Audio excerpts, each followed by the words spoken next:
Why are you right? Yes, you, conservative person. Can you answer that question? I think it's so important that I wrote a book about it. How to be right. The art of being persuasively correct.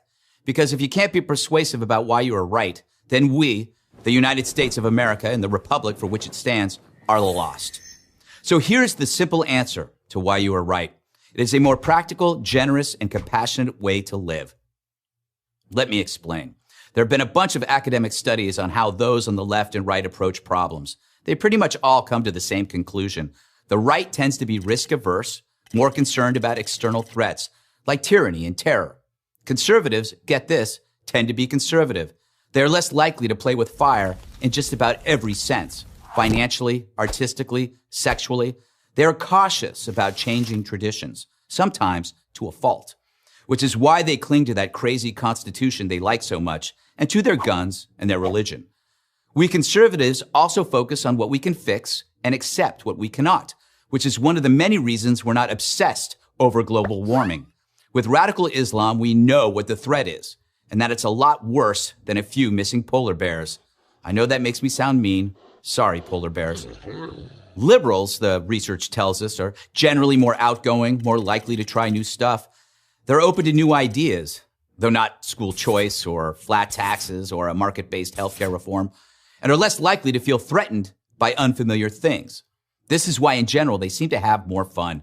They're more likely to try drugs, for example, which is fine as long as they don't end up throwing up in my toaster. In short, liberals are pretty liberal. They feel free to take risks that the risk-averse usually end up paying for over and over, which explains the necessity for conservatism. We are the cleanup crew. Liberals may seem to have more fun, and many do, but according to polls, they aren't as happy as conservatives. And with all the fun they're having, I've never quite figured out why the angriest people I've encountered in my life have been liberals. Maybe it's because short-term fun doesn't translate into long-term happiness. Marriage, families, and religion do that, and those are the things conservatives most value. Liberals tend to live for now, conservatives for later. A risk-averse conservative is more likely to save money. He is more likely to protect his investments. He is more likely to protect property and advocate for rule of law and preservation of individual protections. And he offers no excuses for looting. Instead, he empathizes with the Asian, Arab, and Black small businessman whose convenience store, laundry, or restaurant goes up in flames during the riot that liberals reflexively endorse as an understandable response to injustice. Of course, conservatives aren't risk-averse in everything, but they take risks with their own lives, not with the society. Conservatives risk all to build businesses. That risk, however, is rooted in a fact-based belief, not faith, in the free market. If people want the product or service you're supplying at the price you're asking, you will succeed and the risk will pay off. Over time, it's conservative risk-taking that creates a civilization by building families, businesses, and nations, all of which creates more wealth that can then be used to help those in need. You need money to make money, but you also need money to give money. Conservatism makes what liberalism takes.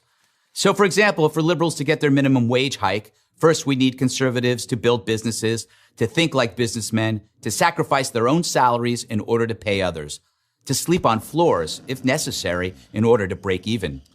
Then, when they make a profit and things are going great, when the calm sets in, liberalism can appear and say, "How dare you not pay these people a living wage?"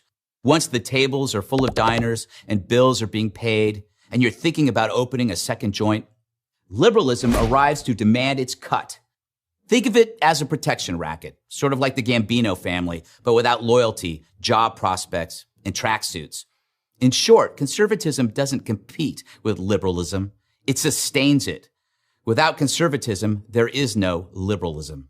And so when a liberal asks you, "Why are you a conservative?" simply say, "So that you can be a liberal."